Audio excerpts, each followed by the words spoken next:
En el video de hoy voy a analizar La Fuente de la Vida mientras la relato. La Fuente de la Vida es una película estadounidense de 2006 de ciencia ficción y drama dirigida por Darren Aronofsky con Hugh Jackman y Rachel Weisz en los papeles principales. Por ahora, mayo de 2025 la puedes encontrar en Disney Plus. Ella está enferma y a punto de morir y lo único que quiere es compartir sus últimos momentos con su esposo. Pero él está obsesionado con encontrar una cura. Esta película puede parecer muy confusa, pero al final las tres historias que cuenta giran en torno a un miedo que muchos compartimos: el miedo a morir. Sin embargo, ese miedo, en lugar de quitarnos vida, también puede ser un motivo para disfrutarla más. Tal vez lo único que necesitamos es aprender a mirar la muerte de otra manera. Y aquí te explico cómo. El conquistador Tomás en la Nueva España recuerda a su reina, quien le encomendó la misión de salvar España y le dio un anillo como despedida. Reza por el éxito de la misión y anima a sus compañeros a seguir adelante. Al llegar a una pirámide, un grupo de guerreros mayas los recibe. Mientras sus compañeros huyen, Tomás se convence de que están ahí para salvar a los mayas y que bajo el mando de la reina Isabel vivirán para siempre. Entonces se lanza solo al combate. Tomás es capturado y en el interior de la pirámide se encuentra con un sacerdote maya que lo ataca y lo hiere. Cambiamos de escenario al año 2500, donde Tom despierta en la cima de un árbol dentro de una cápsula transparente que flota por el cosmos, rumbo a una nebulosa dorada llamada Xibalba. Baja al pie del árbol, lo abraza y le promete que no lo dejará morir. Arranca un pedazo de corteza y lo pone en su boca. Después se sienta a preparar pintura y una pluma metálica para tatuarse el brazo. Cerca de ahí aparece una cama con su esposa moribunda. Tommy escucha una voz que le dice: termínalo. Él, frustrado, responde que no sabe cómo termina. Al mirar hacia el árbol, Tom ve la figura de su esposa, Izzy, quien lo invita a salir a caminar y disfrutar de la primera nevada. Pero de pronto el escenario cambia al año 2000 en la oficina de Tommy, que es un neurocirujano. Allí Izzy insiste en que salgan a caminar, pero él le responde que tiene demasiado trabajo. Izzy, molesta, se va sola. Tommy se siente culpable y se dispone a ir tras ella, pero su asistente le recuerda que Donovan, el mono, ya está listo para ser operado. Izzy tiene una enfermedad terminal y Tommy, desesperado, sigue buscando una cura. Se quita el anillo de matrimonio y comienza la cirugía en el mono, pero su asistente le informa que no hay cambios. El tumor no se reduce ni responde. Parece que tendrán que sacrificarlo. Tommy se quita la mascarilla y se sienta desesperado. Entonces levanta la mirada y al ver una figura parecida a una nebulosa dorada, tiene una revelación. Recuerda las muestras de un árbol traídas desde Guatemala. Revisa los datos y nota una similitud sorprendente entre su corteza y el cerebro humano. Sugiere probarlas junto al compuesto que usan y el asistente nota que se complementan. Aunque no tienen análisis de seguridad, Tommy, decidido a salvar a Donovan, ordena inyectar la muestra. Tras la operación, nota que su anillo ha desaparecido. Su supervisora, la doctora Lillian, lo llama a hablar. Está molesta porque Tom usó una sustancia sin probar. Le sugiere que se tome unos días con su esposa, pero él le recuerda que está ahí por ella. Más tarde, Tom llega a casa y encuentra a Izzy en el techo, con un telescopio mirando las estrellas a pesar de la nieve. Le pide que se una y le muestra una nebulosa dorada alrededor de una estrella moribunda. Le explica que los mayas la llamaban Xibalba, el inframundo, donde las almas van a renacer. Su libro trata sobre eso. Empieza en España y termina en Xibalba, aunque aún no lo ha acabado. Izzy reflexiona sobre cómo una estrella, al morir, da paso a nuevas. Tom, preocupado al verla descalza, corre a meterla. La sienta en la bañera y la ayuda a lavarse. Ella bromea al notar que ya no lleva su anillo, diciendo que no puede esperar a estar solo. Tom se molesta e Izzy se disculpa. Tom nota que su cuerpo no reacciona al calor. Izzy admite que hace tiempo no siente ni frío ni calor, y eso la asusta. Tom la calma y ella lo atrae a la bañera, donde tienen un momento íntimo. Más tarde, Izzy le entrega su libro y le dice que quiere saber qué piensa. Justo en ese momento, Tom recibe una llamada urgente del laboratorio. Corre al lugar y le informan que Donovan, el mono, no solo se ha recuperado, sino que está en excelente estado y su cicatriz casi ha sanado. Además, su actividad cerebral aumentó notablemente. Sin embargo, el tumor sigue igual. Tom pide otro mono para repetir el experimento. Luego regresa a casa y comienza a leer el libro de Izzy, titulado La Fuente. En el primer capítulo, España arde. El gran inquisidor se flagela mientras le informan que los herejes han confesado y entregado sus tierras, debilitando aún más a la reina. El inquisidor planea eliminarla por completo. El capitán Tomás, enterado del peligro, decide ir a eliminar al inquisidor, aunque Isabel se lo ha prohibido. Mientras tanto, el inquisidor lidera un juicio, diciendo que el cuerpo es una prisión para el alma y que la muerte libera el alma. Los acusados confiesan haber servido a la reina, a quien el inquisidor acusa de distorsionar la palabra de Dios al buscar la inmortalidad en la tierra. Para el inquisidor, eso es una imprudencia, porque la muerte es inevitable y el juicio final se acerca. Tomás se prepara para eliminar al inquisidor, pero recibe una orden urgente de presentarse ante la reina y debe obedecer. Frente a ella se lamenta por haberle fallado. La reina le dice que por muy oscuras que sean las sombras, siempre llegará la luz de la mañana. Le advierte que eliminar al inquisidor sería su muerte y la suya también, pues Europa pediría la cabeza de la corona. Le asegura que aún puede salvar al país y le explica el verdadero motivo por el que el inquisidor quiere derribarla. Invita entonces a un sacerdote franciscano, el padre Ávila, y cuenta que un año atrás él regresó de las selvas de la Nueva España con un secreto que según él liberaría a la humanidad. España deseaba ese tesoro más que nada, pero el inquisidor le temía. Cuando la reina se negó a abandonar su búsqueda, el inquisidor golpeó con violencia intentando someterla. Entonces el padre Ávila revela el secreto, una daga de sacerdote maya. En su empuñadura hay grabado un mapa que señala la ubicación de una pirámide escondida construida en el lugar donde, según la leyenda, comenzó la vida. Allí crece un árbol de la vida especial. Quien beba de su savia vivirá para siempre. Tomás se enfurece, sin entender cómo una leyenda sobre vida eterna puede ayudar a derrotar al inquisidor. La reina le recuerda que incluso en la Biblia se habla de eso. En el Génesis hay dos árboles, el del conocimiento y el de la vida. Cuando Adán y Eva comieron del primero, Dios los expulsó del Edén y escondió el segundo. Tomás acepta la misión y promete cumplirla. Isabel le da su anillo y le promete ser su Eva una vez que él libere al país de la esclavitud. La primera vez que uno ve esta película es fácil quedarse con cara de ¿qué acabo de ver?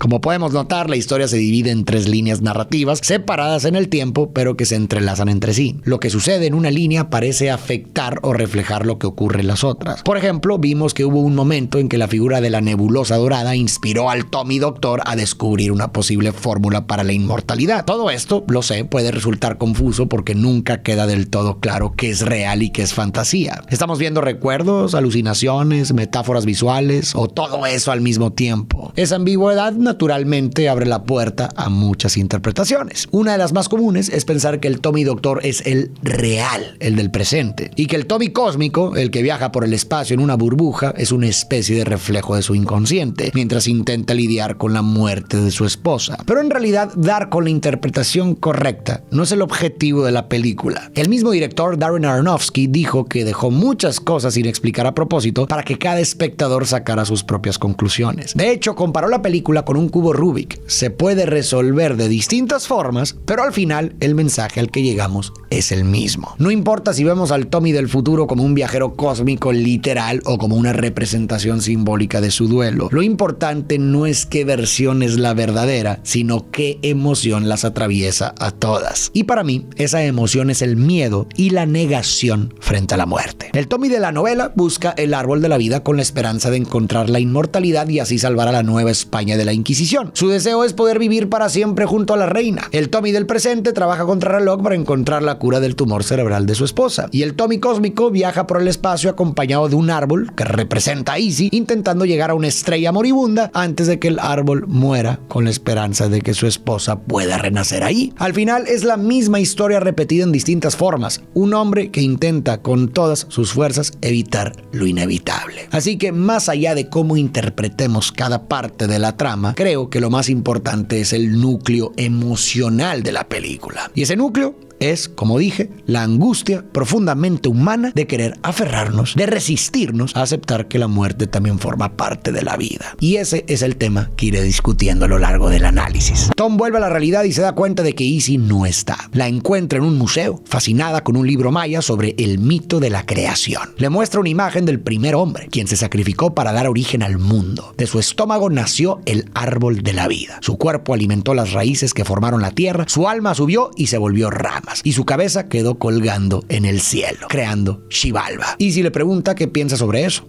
La muerte como acto de creación. Tom no responde. Dice que irá por el coche y la esperará afuera. Pero en ese momento, Izzy se desmaya y es llevada al hospital. Ahí Tom le promete que todo estará bien, pero Izzy ya sabe que la muerte se acerca. El tumor ha vuelto y está creciendo. Tom le dice que aún hay esperanza, que hizo un descubrimiento, pero necesita más tiempo. Izzy le responde que no tiene miedo. Cuando cayó, se sintió sostenida. Tom corre al laboratorio, donde sus colegas están asombrados. El cerebro de Donovan ha rejuvenecido como como si tuviera 6 años, pero el tumor sigue ahí. Tom los echa para hacer una nueva operación. Le dicen que Izzy se siente mejor, pero él no se detiene. Tras la cirugía, la doctora Lillian lo confronta. Tom le dice que no busca detener el envejecimiento, sino curar el tumor. Lillian le recuerda que no se inventa una medicina en un día y que su esposa lo necesita. Tom, furioso, le grita que por eso está ahí. Luego, solo recuerda su anillo perdido y se frustra. Más tarde va al hospital. Lillian está con Izzy, pero se retira al verlo. Y Tom se disculpa por Lillian por el incidente anterior. Izzy llama a Tom su conquistador y le da un regalo: tinta y pluma. Su libro no tiene final y quiere que él lo escriba. Tom dice que no sabría qué poner, pero Izzy le asegura que lo sabrá. Le recuerda la historia que le contó Moisés Morales, un guía maya. Cuando murió su padre, plantó una semilla en su tumba, de la que creció un árbol. Dijo que su padre se volvió parte de ese árbol y que cuando un pájaro comió su fruto, su padre voló con él. Para él, la muerte fue el camino al sobrecogimiento. Tom le pregunta por qué se lo cuenta, e Izzy le responde que ya no tiene miedo. Le pide que la entierre en la granja de Lily. Tom intenta detenerla, pero ella le recuerda que siempre ha estado con él y siempre lo estará. Le pide que se quede esa noche y él acepta. Como sugerí antes, en las 3 líneas narrativas de la película vemos a Tommy resistiéndose con todas sus fuerzas a aceptar la realidad de la muerte. Y esa negación, según el filósofo Ernest Becker, es algo que todos hacemos. En su libro La negación de la muerte, Becker postula que el miedo a morir es el miedo central de nuestra existencia. Un miedo que nace del hecho de que somos animales conscientes, capaces de tener sentimientos profundos, deseos, planes y sueños, y al mismo tiempo estamos atrapados en un cuerpo que tarde o temprano va a morir. Ese miedo es tan abrumador que lo empujamos fuera de nuestra conciencia. Claro, nadie quiere pensar en eso todos los días. Y entonces empezamos a buscar formas de trascender la muerte. Si no podemos vivir para siempre en el sentido biológico, al menos queremos dejar algo que nos sobreviva. Formar una familia, crear una obra de arte, defender una causa o construir un legado. Todo eso, dice Becker, son intentos de negar la muerte, de convencernos de que de algún modo no vamos a desaparecer del todo. Tommy no puede aceptar la muerte de Izzy, quiere aferrarse a ella para siempre y por eso hace todo lo posible por evitar la muerte. Pero en su obsesión por salvarla, también se aleja de ella. Deja de vivir el tiempo que todavía tiene con ella. Y eso es lo más doloroso porque Izzy solo quiere compartir con él el tiempo que les queda. Vimos cómo ella le pidió que salieran a caminar y que simplemente pasaran tiempo, pero él estaba demasiado metido en su búsqueda de una cura. El libro que Izzy escribió refleja lo que sentía. En esa historia, Tommy es un conquistador, como también lo llama en la vida real, que intenta salvar a su reina del inquisidor que le va quitando tierras poco a poco. Ese inquisidor, por supuesto, representa el tumor que avanza en su cuerpo. Y el conquistador está lejos, ocupado en su misión. Y eso representa cómo se siente ella, sola. Él está ahí, pero no realmente presente. La atención de Tommy está puesta en una batalla que no puede ganar. Y cuando finalmente lo entiende, ya es tarde. Lo único que le queda es la culpa de no haber estado. La tristeza de haber perdido un tiempo que no va a volver. De haber tenido el amor ahí, tan cerca, y no haberlo sabido abrazar. Y esa es la gran paradoja. Nos obsesionamos con vencer a la muerte, con evitar lo inevitable, y en ese intento desesperado se nos escapa lo único que realmente queríamos salvar, la vida misma. ¿Qué tanto nos estamos alejando de lo que amamos por miedo a perderlo? ¿Cuánto tiempo dejamos pasar intentando salvar algo en lugar de simplemente vivirlo? La obsesión de Tommy y la película en general me hace pensar en la filosofía budista. Una de las verdades nobles del budismo dice que la vida, como normalmente la vivimos, está llena de sufrimiento. ¿Por qué? Porque nos aferramos a lo imposible, nos resistimos a lo inevitable y nos negamos a aceptar la realidad tal como es. Queremos que la vida sea exactamente como nosotros queremos que sea. Pero el budismo también habla de la posibilidad de liberarnos de ese sufrimiento, de la cesación del aferramiento. Cuando soltamos el control, cuando dejamos de pelear con la realidad y aceptamos las cosas como son. Y si ya ha llegado a ese punto, ha aceptado su final, ya ha encontrado paz. En cambio, Tommy sigue aferrado a lo imposible y por eso sufre. No vive y se pierde los últimos momentos con ella. La escena cambia al futuro, a la cápsula en el espacio donde Tom acaricia el tronco del árbol y le promete que pronto Xibalba explotará, el árbol renacerá y él vivirá. De vuelta en el hospital, Tom abre el libro de Izzy. La historia continúa. El padre Ávila, Tomás y otros caballeros siguen buscando la pirámide. Una noche, el sacerdote encuentra la pirámide de la vida eterna. En el campamento, los caballeros están desesperados y le piden a Tomás que abandonen la misión, pero él se niega. El sacerdote regresa y dice que la pirámide está cerca, oculta en la selva. Uno de los caballeros lo ataca, lo hiere y Tomás lo elimina. El resto decide seguir con él. Con su último aliento, el sacerdote señala el camino. En el hospital, Tom escucha los sonidos de las máquinas y corre hacia Izzy, pero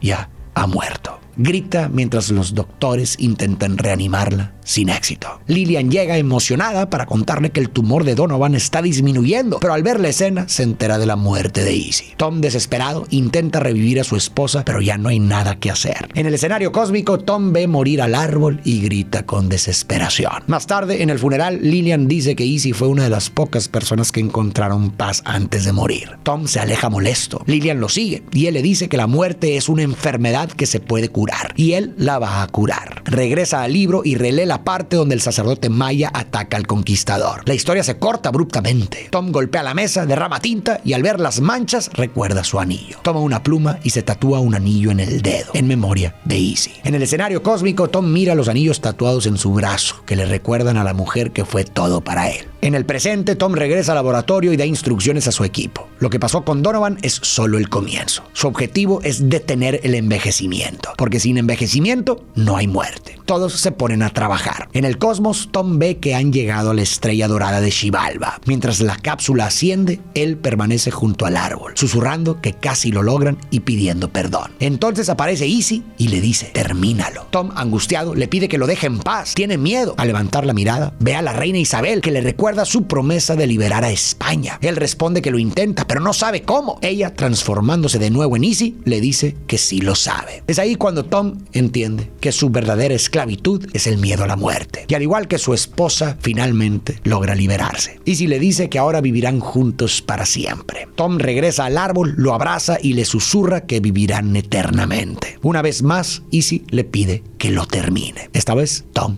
acepta. Entonces vemos de nuevo la escena en la que Izzy le pide caminar con ella en la nieve. Pero ahora, en vez de elegir el trabajo, Tom decide seguirla. El Tom cósmico trepa el árbol y sube por encima de él. Sale de su cápsula, se sienta en posición de loto y encuentra la paz interior mientras se dirige hacia Xibalba. En la Nueva España, Tomás se encuentra otra vez con el sacerdote maya, herido. Pero ahora el sacerdote lo reconoce como el primer padre, el origen de toda vida. Se ofrece como sacrificio. Tom lo elimina y sale de la pirámide hacia el árbol de la vida. Clava la daga en el tronco y brota savia blanca. Una gota cae al suelo y florece un arbusto. Tomás se aplica la savia en la herida y bebe de ella, pero en lugar de alcanzar la inmortalidad, su cuerpo se transforma en flores y hierba, dando paso a nueva vida. Así se sacrifica y deja caer el anillo de la reina. En el espacio, Tom encuentra el anillo y se lo coloca. Al llegar a Xibalba, la estrella explota, llevándose todo a su paso, incluida la cápsula. El cuerpo de Tom se funde con el árbol, dándole nueva vida. Izzy recoge una semilla del nuevo árbol de la vida y se la entrega al Tom terrenal, quien la planta en su tumba. La muerte como un acto de creación. Tom se despide de su esposa diciéndole que ha terminado su libro. Izzy cambió su forma de ver la muerte y eso fue lo que le permitió aceptarla con tranquilidad. Ernest Becker decía que en tiempos antiguos muchas culturas no veían la muerte como una tragedia, sino que la celebraban. La consideraban el último paso de un proceso de transformación, una especie de ascenso final hacia una existencia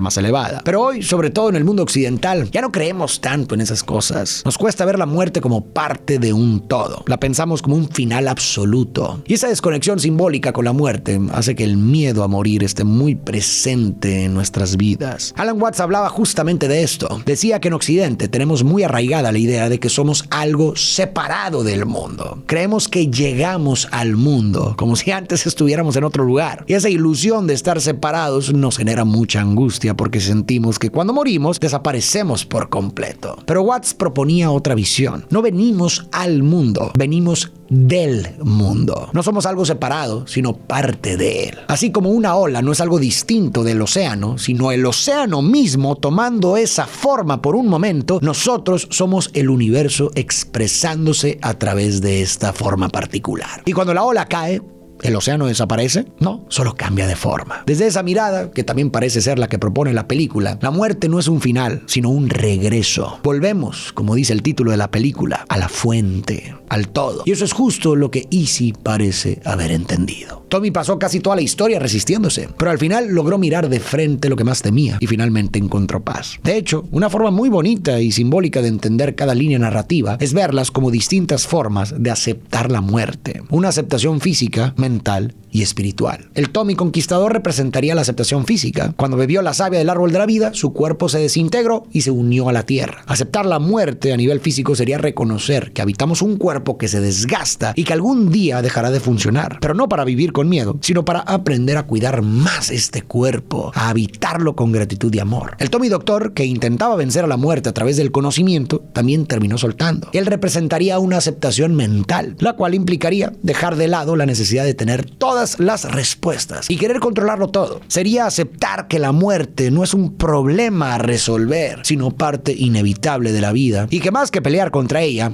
necesitamos aprender a convivir con ella. Y por último, el Tommy cósmico representaría una aceptación espiritual. Después de tanto aferrarse, finalmente soltó y se disolvió por completo. Aceptar la muerte espiritualmente sería, entonces, soltar la ilusión de que estamos separados del mundo y empezar a sentirnos parte de algo más grande. Pero bueno, quiero cerrar con una forma distinta de lidiar con la muerte. Cuando vivimos con plena conciencia de que todo se termina, pueden pasar dos cosas. O nos desesperamos y sacrificamos vida, como hizo Tommy al principio, o damos un salto de fe y confiamos en esa fuerza misteriosa de la vida, en ese impulso sagrado que se manifiesta en todo lo que nos rodea y que sostiene todo, aunque no lo entendamos por completo, como decidió Tommy al final. Reconocer que somos finitos no tiene por qué alejarnos de la vida. Al contrario, puede ser justo lo que nos impulse a disfrutarla más. Porque sí, la muerte pone fin a todo lo que amamos de la forma en la que lo conocemos, incluyendo nuestra propia existencia, pero al mismo tiempo es eso lo que le da sentido. Si todo durara para siempre, tal vez nada nos importaría tanto. Así que, en el fondo, todo lo que nos importa se lo debemos a la muerte. Y desde esa nueva comprensión, Tommy volvió a la elección que tanto lo había atormentado. Pero esta vez eligió distinto. Eligió quedarse con Izzy. Después de tanto huir, por fin soltó. Y cuando dejó de pelear contra la muerte, finalmente pudo reconciliarse con la vida. Para ti que llegaste hasta el final, muchísimas gracias por ver el video completo. Quiero agradecerte también por todo tu apoyo y recordarte que si no te has suscrito a mi canal, lo hagas en este momento. La verdad me apoyarías bastante y así también te aseguras de no perderte ninguno de mis videos. Sin más, tú y yo nos vemos en el próximo video.